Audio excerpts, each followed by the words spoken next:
বৃষ্টিপাত হয় প্রচুর, ফলে এই অঞ্চলটি বেশ ঠান্ডা এবং একে বৃষ্টিপাতের অঞ্চলও বলা হয়।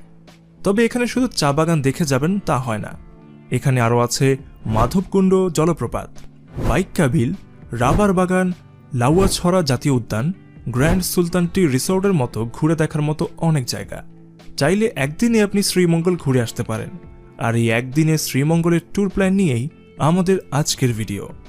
তবে হ্যাঁ, ভিডিও শুরু করার আগে আপনি যদি আমাদের চ্যানেলে নতুন হয়ে থাকেন তাহলে এখনই সাবস্ক্রাইব করে বেল বাটনটি ক্লিক করুন, কারণ তা না হলে এই রকমের ইন্টারেস্টিং সব ভিডিও আপনার হাতছাড়া হয়ে যাবে। প্রথমে আপনাকে বাংলাদেশের যে কোনো প্রান্ত থেকে নিজ নিজভাবে শ্রীমঙ্গল চলে আসতে হবে। ঢাকা থেকে আসলে ট্রেনে করে আসতে পারেন, রাতে বিশ্রাম নিয়ে পরদিন সকালে নাস্তা করে নিন, আর রিজার্ভ সিএনজি নিয়ে একদিনের শ্রীমঙ্গল ট্যুরে বেরিয়ে পড়ুন। চাইলে লোকাল পরিবহন নিতে পারেন, তবে রিজার্ভ